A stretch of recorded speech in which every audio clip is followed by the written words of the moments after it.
Well,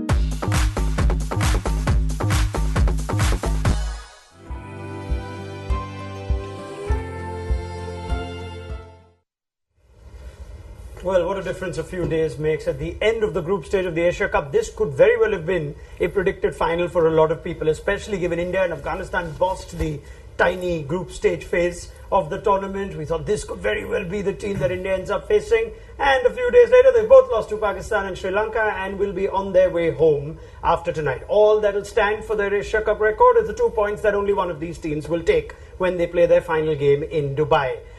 This is Qatar Airways presents ESPN Cricket for T20 Timeout. We always have conversation when it comes to Indian cricket, even if it's a dead rubber. That's come through the toss as well, which Rohit Sharma has not been around for, and KL Rahul has gone with Rohit's record and also lost. So that's 3 tosses lost in the Super Fours. Mohammad Nabi has to pick up an Afghanistan side that nearly kept the tournament interesting, but for Naseem Shah less than 24 hours ago in Sharjah. To my left, and that's all that we have now, Robin Uthappa and Cheteshwar Pujara. We're going to spend so much time talking about Indian cricket. Is that a way to invite you into a conversation or to make you run away? I'm trying to think. No, I think it's enjoyable. Are you speaking for both? Because I think Puji will have his own thing. I do enjoy it. There's no doubt about when it comes to talking about cricket. Yeah, I do enjoy it. Okay, awesome. Because we have plenty to discuss. Let's start with Rohit Sharma has taken a break. We wanted to know what could India get out of this game. It's been a disappointing tournament. You brought out there are about 6 or 7 games now before the World Cup. And Rohit's been rested, Hardik Pandya has been rested, Chahal has been rested, and there are changes made. Now, first and foremost, do you like those changes? Yeah, they're quite nice, and I don't mind the changes. I think those are important changes as well. Everybody gets an opportunity. They have a look at everyone before the tournament, like the big World Cup begins. So I think it's actually good. I think whatever experimentation they want to do, or whatever trying out they want to do it between now and the end of the next series. And I think after that, it should just be that main 11 kind of playing together and building up chemistry as much as possible. I thought the Asia Cup was about the main 11 coming together. It was. Unfortunately, it's changed. You know, you've seen how the narrative has changed over the last few days. So I mean, just looking at that team, we will wait for about 22 minutes to know if indeed it is Rahul and Kohli that walk out. Will Rishabh Pant get to open? Will Deepak Hooda open? Which way will the Indian team management go in this particular game in the absence of Rohit Sharma? We'll find out. And as we mentioned already, no Hardik Pandya, no Yuzvendra Chahal, so R. Ashwin keeps his place. Deepak Chahar was only today, I think, officially drafted into the squad for Avesh Khan, who fell sick after the group stage. So there you have it. Those are the changes made. We'll come to those in a moment. But coming back to the conversation, Puji, we thought this is the tournament where India will play what is closest to the 11, best 11, as much as they can. And today, Rohit, Hardik, Chahal go out. I think there's nothing wrong with this because it gives opportunity to other players, and since we are not going to play the finals, might as well give an opportunity to the guys who hasn't played enough cricket, and also they can prove themselves. If they do well, we have more options to choose from in the World Cup. And I'm looking forward to the batting order today. What it is going to be. I think what would you like it to be? Well, looks like Virat might open, but I don't mind someone like Rishabh opening the innings or Deepak Hooda batting at number 3, just to give them a chance, see how they do top of the order.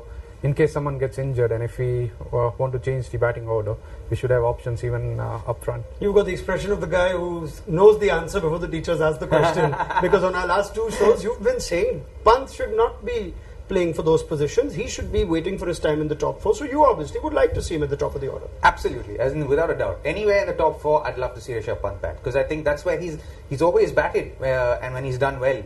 So even for Delhi Capitals, I think where he bats is at number 4, maybe slightly below number 4, which I don't think is his ideal position. I think the top his best years 3-4 years back, but all 3 and 4. Yeah, we're all 3 and 4. So I think that's where he should bat in the top 4. If he opens, great. If he bats at number 3, awesome. Number 4, still great, but not below that. And so that's my thinking. And I like that Akshar's playing, because I think with Akshar playing, you get to see if he's actually good enough with a bat to take that pressure to play the finisher's role in case Jadeja isn't fit by the time the World Cup's around, which seems highly unlikely. Dare I say, in that team, it looks unlikely Akshar Patel will have a bat. I would have loved to see Akshar Patel take Ravindra Jadeja's role like for like to see if that's what India are going to go with. But Akshar Patel being played on a day where it looks like they've strengthened their batting further with the return of Dinesh Karthik, Robbie, does that help you identify that box? Yeah, it does, because you have to go into a T20 game with at least 2 finishers. You can't go with less than 2. I think it's blasphemous to go with less than 2. And I think the ideal number is two finishers. If you have more, great. But you can't go with less than 2. And I think Dinesh Karthik has to play for India in all the matches coming up for them. Do you sense, Puji, they've just been rattled to some degree with Ravindra Jadeja's injury, not known how to react in the next few games? I do agree, because it has vacated the number 5 position, and then what that does is Rishabh has to come in, then DK is out of the team. I think in an ideal scenario now, looking at the way we have batted, I wouldn't mind even if Rishabh is batting at number 5, Hardik at 6 and DK at number 7. Because what that does is, I mean, Hardik might have to bowl all 4 overs, but looking at the way we have batted in the middle overs, I think we need to strengthen our batting lineup. I guess the other conversation here is what this does to Dinesh Karthik. Would he be so used to this now that him starting the tournament, being left out for no fault of his own, being brought back again over here, is it as easy to say, yeah, it shouldn't be a problem? That's generally been his narrative, right, of his career. You know, in and out, and in and out, and sometimes with no fault of his. And poor guy's been on the receiving end of a lot of things in life. But I think now he should get a run. Well and truly get a run till the World Cup gets over, and then they should decide on his future, and he should probably decide on his own future in cricket, because I don't know how much they look at him as a finisher in the one-day game if they do look at him playing a role there. Okay, the other player I'd like to talk about is Deepak Hooda here, who hasn't put a foot wrong until these 2 pressure games, you think, in the Asia Cup, where he's batted lower than perhaps he has since he got his debut in Ireland. How would you like to see Hooda used today? I think he should bat up the order, give him an opportunity, because he's not someone who can finish the game. I think we have other players who can do that role, but I think he's best suited to bat in top 5, maybe not open the innings, but bat at number 3, 4 or 5, given the situation. So I feel that even going forward, if you want to play him, he should be batting up the order, not at number 6 or 7. Okay, so today you've got spin, and we know that Hooda is used as a weapon against spin, isn't he, Puji? Yeah. You're going to have Rahul and possibly Pant at the top, or Virat Kohli. Then you've got Surya. So 5 again for Hooda? Is that I don't that mind. works? I mean, even if he bats at number 5, it will be good for him. I mean, just for this game, it wouldn't be a bad idea to even send him at number 4 and Surya can bat at number 5. Just for this game. I'm not saying going forward, I mean, Surya has to bat at number 4, there is no doubt about that. But just for this game, to just give us the idea of how he can bat if he has to bat top of the order. Yeah. So would you like that? I agree with him. I think it would be a good game to actually send him in at number 4 and see what he does against spin bowling and high quality spin bowling at that with Mujib and Rashid. So it would be interesting to see. But again, for me, with him, he's not a finisher, so don't treat him as a finisher. You want to develop him as a finisher, post the World Cup, you develop him as a finisher for your one-day cricket and all of that. Because in one-day cricket, the role changes a little bit. So for me, I would like to use him as a number 5 batsman, not below that. Up until number 5. And then so, ideally you have, like, in case Jadeja is not playing, then I think Deepak Hooda should kind of walk into that spot, because he can give you those couple of overs if you need them, and it's a high quality batsman at number 5. So in case the team's under pressure. And just coming to Robin's point, I think I would want him to bowl a couple of overs today because he hasn't been bowling. So in this game, it's the best game to try him out. Yeah, I mean, we pick out any show from the last 2 games. We will be mentioning this at some point. You know, why is Hooda not bowled if he has been picked? If Dinesh Karthik was left out, you know, why didn't we see Hooda the bowler? Now, pick the reasons that you want. We've discussed it here. India have lost tosses. They found themselves under pressure. And Rohit Sharma perhaps did not have the confidence in Deepak Hooda, the bowler. Here he is now, partnered with an Akshar Patel too. So we'll see how KL Rahul uses them today. That's the other element thrown in. There's no Rohit Sharma. Does this, I know you both have said you all like the changes, given it's a dead rubber, but we are less than a month or so away, or just over a month or so away from the World Cup. Does this some way give the rest of the teams in the world the idea that India is confused? India doesn't know what their best 2020 11 is. I don't think the Indian team management of the team would be overtly concerned what everybody else thinks. Okay. I think they have, like, clearly there's a process that they are following. They want to make sure their players are fresh, especially their older players they looked after, and they're fresh enough when the tournament comes around. So you have to understand that a lot of these guys like Rohit is in his close to his mid-30s right now. Sure. And Hardik's had injury concerns in the past. Yuzi's played all the games, so it's okay to give him a break. So I think those three changes are absolutely fine. And some of these guys are coming back from injury. Some of them are youngsters who are playing right now. You're trying to find a role for Rishabh Pant if he can actually fit in there. So it gives you that opportunity to get clarity in that sense from their perspective. Okay. And Jadeja is injured, so how will Akshar fare? So that all of these games give you that opportunity to understand, okay, what can possibly be our final 11 before we get to Australia. I would have thought, Puji, that if you replace like for like, then you can understand that this is India's template. So if Rohit Sharma has gone out and they play a specialist opening batter, or Hardik Pandya goes out, they play an all-rounder. But here they seem to have again changed roles. Does that tell you something? Well, if you look at the squad, we don't have like-to-like replacement to start off with. And the thing is, with T20 format, I think there is nothing wrong in experimenting. I think it gives, I mean, you need to be flexible as a team. Anyone should be able to bat at any number, apart from, say, top three. I think if you look at the other teams in the world, they keep one player who floats around, who bats at number 4 or 5, given the kind of situation you are in. So I feel that we are experimenting today, and which is a positive thing. I feel we still have a couple of more series to find the right balance. Overall, I think our top 4 is sorted. We are looking at someone at number 5. Hardik is likely to bat at number 6. So it's number 5 and number 7. Most likely, if DK does well, he will be our finisher at number 6 or 7. So it's just the number 5 position. I think that's what we are concerned about at the moment. All right. An opportunity for India to test pretty much all those contenders for that role together today. Deepak Hooda is playing, Akshar Patel is playing, Dinesh Karthik is playing. So we'll get an idea of, depending on who gets to bat. We'd love to see Surya Kumar Yadav actually go down, like Robbie and Puji have mentioned, to see these guys get a game. No point if they don't get much time to bat. Doesn't really give us any idea. But let's go to the bowlers. For the first time since the group stage, India have gone with 3 outright seamers. We were wondering whether Hardik Pandya as your third seamer was a wise option. India have now got to reflect on that. But Deepak Chahar returns. We thought it could be for Bhuvneshwar Kumar, Robbie, but Deepak Chahar, Bhuvi, Arshdeep both retain their places. So that's 3 seamers. Tells us something? Yeah, I actually quite like that. As in, I think both of them will be dangerous up front, because you have 2 swing bowlers and high quality swing bowlers, and these are the kind of swing bowlers who actually swing the ball early as well as late, and so they can be really dangerous bowlers. So and don't forget, Deepak Chahar can also bat. Yeah. And he's done well before his injury with the bat. So he'd be keen to step up, hopefully, into Hardik's role in the near future. I mean, it's such a big miss for your CSK side this year, right? You literally couldn't replace him for half the tournament. And you think Deepak Chahar, if he would have been fit, might very well have been the number 1 choice ahead of even Bhuvneshwar Kumar, depending on form and whatnot. Perhaps. Are these now important, say a few 4 or 5 important games for him? Would you still be tempted that India's best 11 could very well have a Deepak Chahar in full fitness and form, batting as well, in it ahead of some of the other seamers? Yeah, but I think it'll be between Bhuvi and Deepak, simply because I think both are similar skills, and I think if they're both bowling well and if they're both bowling badly, it'll depend on who bats better.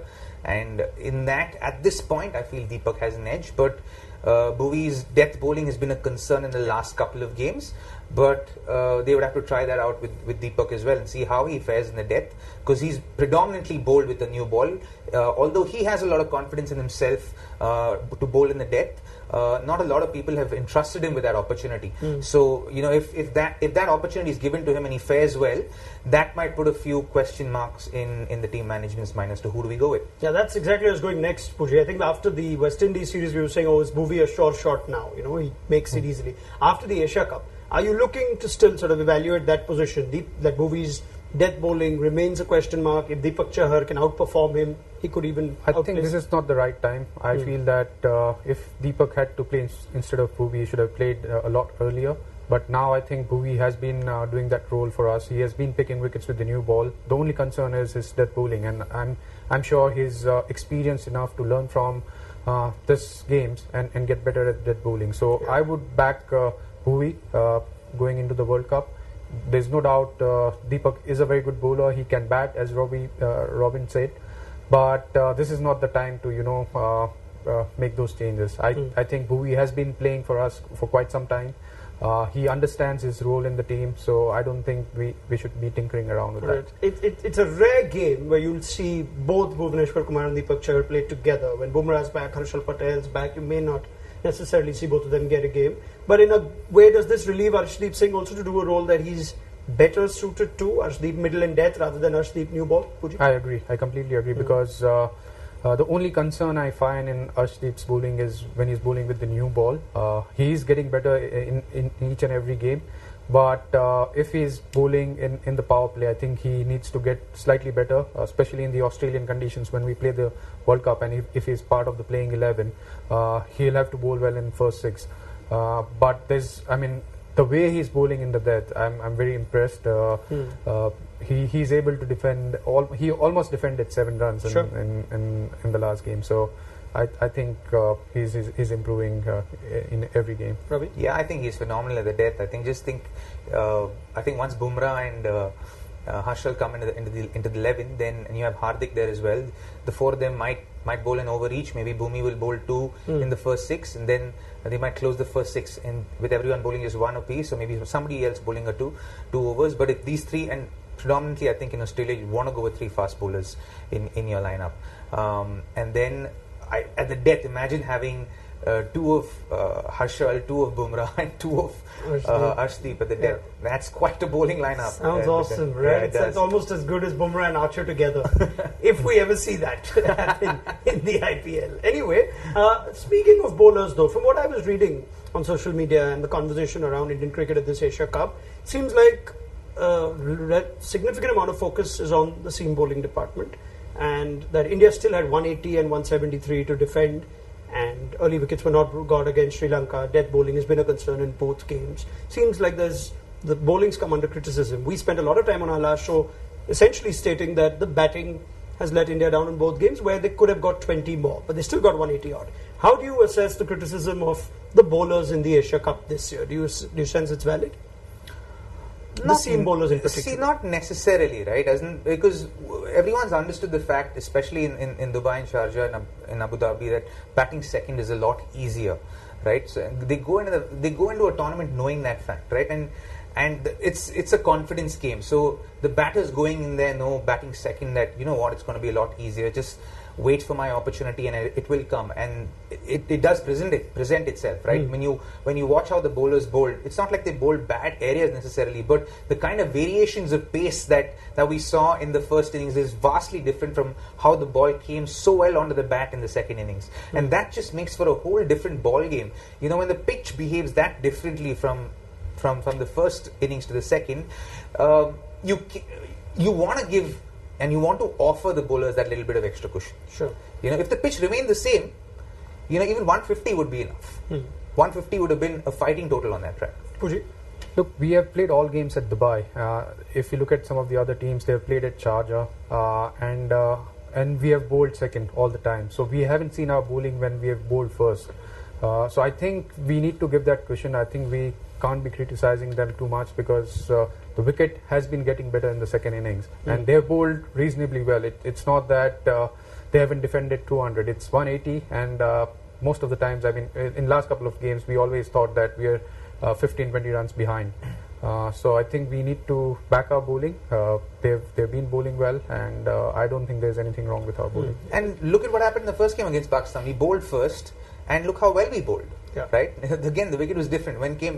Even though it came down to the wire, sure, you saw that it was a lot easier to bat in the second innings, and guys like Hardik Pandya and all that had them by the scruff of their necks.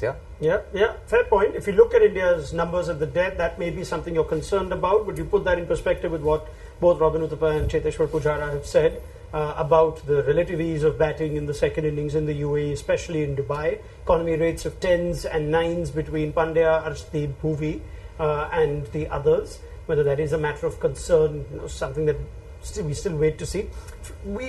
From the experience of watching games in Dubai in the last couple of years, and you've played so much of it there, you almost sense like there are phases where you might be brought back into the game. It is likely that a team batting second will get 60 in the power play, like we saw in against Sri Lanka. Then you get wickets in the middle, and all of a sudden your chance is to come back.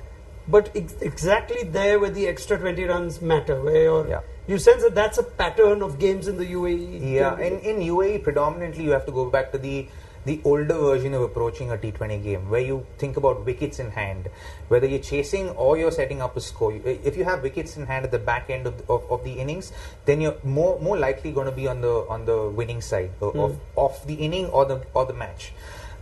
If you see how we approached the IPL first final, the IPL final even, right? The wickets in hand doesn't say Faf and Ruturaj put on 100, and then things were slowing down just a touch, and then that's when I came in the bat, and we said, okay, let me take pressure off Faf and get as many as possible, right? I took pressure off Faf, got a quick 30, got back in, and then Faf took the last 5 overs by storm. And up until that point, he was batting at about 120, 130 strike rate, and then he went on to about 150, 160 at the back end, which helped us get to 193 in that game, right? And in fact, that was one of the only games in that year, I think, that the team batting first won.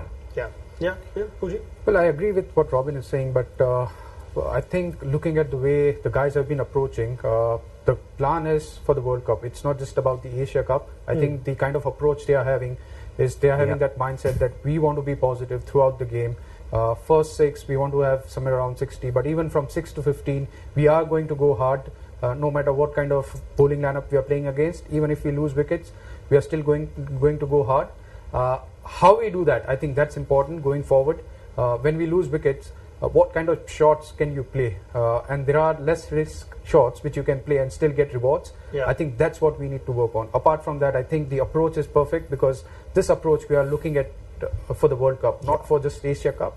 And I think that's the right approach to go. I actually agree with that. As in, we have to understand that the approach that they've chosen is for where the wickets are pretty much even Stevens through the whole course of the game, right? It's not like it's going to play one way in the first innings and another in the second. So that's why the whole brand of cricket that has been chosen over the past maybe year or so. So the Asia Cup is just practice, isn't it? Asia Cups is a situation where you want to perform, but you have to be flexible. Yeah, Absolutely. There's a bigger picture. All right, fair enough. Fascinating from Cheteshwar, Pujara and Robin Uthappa. Now, before we find out who's going to walk out to bat, we're not going to leave Gaurav Sundararaman out of this. He's going to dig up some crazy numbers like he always does. And it's a good day to get the GS's numbers, given India without their premier leg spinner. They're playing the orthodox left-arm spin of Akshar and the orthodox off-spin of Ashwin. GS has dug up the theories and patterns in which teams use their spinners in 2020 cricket.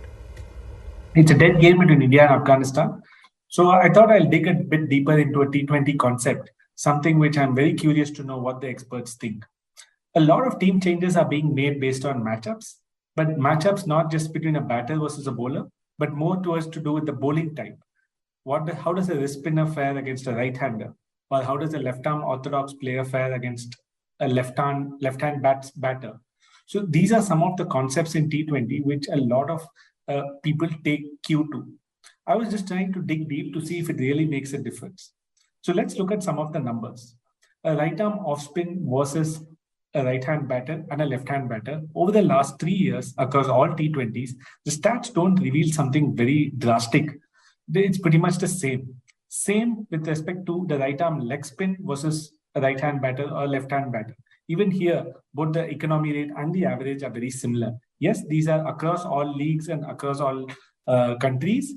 But when you actually look at the left-arm orthodox spinners, the likes of Ravindra Jadeja, when they play against a right-hand batter or left-hand batter, there's a slight increase in economy rate, a significant increase, I must say, but the average still remains somewhat very similar. So stats actually does not really prove anything major, whether this kind of team changes is very essential or not. But we see teams doing it time and again. We saw Ashwin coming in. We saw Jadeja getting targeted by Jadeja targeting Mohammad Nawaz. We saw Mohammad Nawaz targeting the Indian spinners the other day. So there are various strategies around this. I would like to know from the experts, is it really a very, very important thing in T20 cricket, or whether if a bowler is really class, you don't need to bother about that. So before I get the answer, I also just saw the stats of a few really good bowlers in T20 cricket as well as Test cricket. You have Mitchell Santner, you have R. Ashwin, and you have Rashid Khan. I had a look at their stats over the last couple of years in these formats. The stats don't reveal too much. They're in fact good against right-handers as well and left-handers. So what is that the team requires to do? How do you kind of devise strategies based on this? Why can't the best spinners play all the time? Okay, simple question after a detailed analysis by GS. Why can't you just play your best spinner? But we know how important matchups are. And you've played with so many coaches, captains, right? Are they still as significant? Are they slightly overcooked and overdone? I'm not a big fan of matchups. CSK boy that you are. I just feel like people in form, I truly believe cricket's a confidence game. I think if a bowler or batter feels extremely confident about themselves and their skills, irrespective of who they're playing up against, they will score runs. And looking at the type of bowlers we have today, you have Akshar, you have a left-hander, you have Ashwin who might bowl to two right-handers. Does that in any way influence selection for you? Yeah, it does, but I also feel that you need to have the right combination, and it's not just about matchups, but who can bat well, who can field well. That also pays.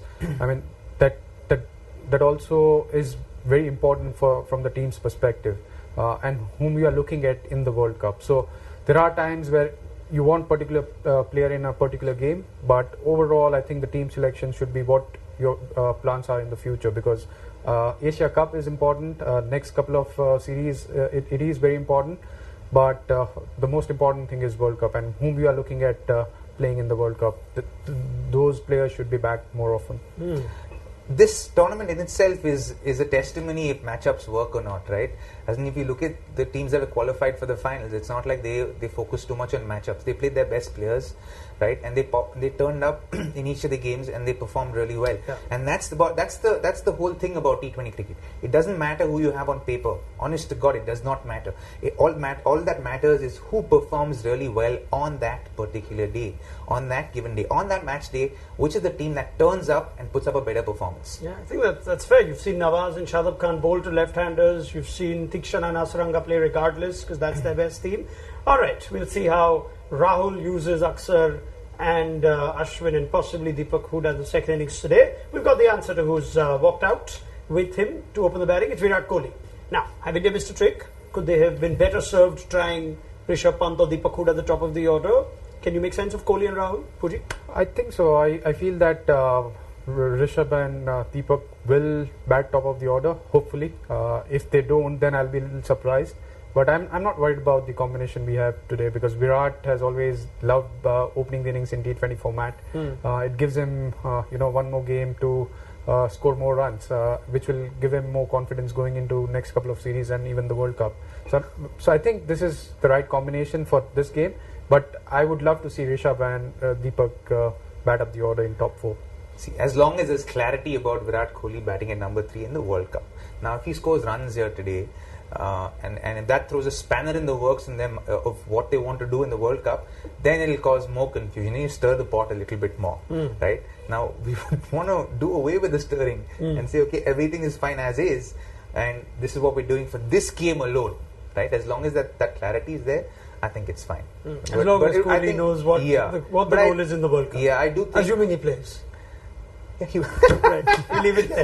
Just having some fun. I didn't say that. Just having some fun. Just having some. It's a dead rubber. Lighten up, everyone. We love to take selection so seriously. But anyway, it's a great chance for India to get some confidence, get some runs, like we have discussed. And we'll see how many they eventually end up with. Pardon me if you've been watching from an Afghanistan point of view. We spent a lot of time talking about India. We have Puji and Robbie with us, but we will confirm, surprisingly actually, that it is the same team that had such a mentally, physically draining game at Sharjah less than a day back. So Mohammad Nabi doesn't make any changes. Farid Ahmed was excellent, kept them in the game. Fazal Haq Farooqi, excellent, who nearly pulled the job or got Afghanistan over the line. And they stick with Omar Zai as well as the seam bowling all-round. The batting lineup is pretty much the same as it has been through this Asia Cup for Mohammad Nabi's side.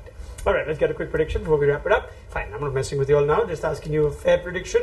India falling short of an ideal score. Today's an opportunity to get closer to 200. What do you think you'll get? So they said they want to challenge themselves to score that 50-20 runs extra. So I'm going to back that and say 190 to 200. All right, Puji? I think it'll be between 180 to 190 because Afghanistan, they've been bowling well. They're playing at Dubai this time, but I still feel their seamers and their spinners, they have good balance. It won't be easy for us to get to 200, so I'm going with 180 to 190. Okay, the one thing you said in the preview is you want to see how they take on spin in the middle. Even if it's Rashid Khan today, you want to see them take spin on? I think a more positive approach in general, or a more sensible approach where there is a plan in which they're going about the middle overs. Right? There's one designated batsman who's going to take that positive route for the Indians in the middle overs. All right, thank you very much to Cheteshwar, Pujara and Robin Uthappa. Plenty more from them on Qatar Airways presents ESPN Cricket for T20 timeout at halftime to see how many India have eventually got and what will be their final outing with the bat in this tournament.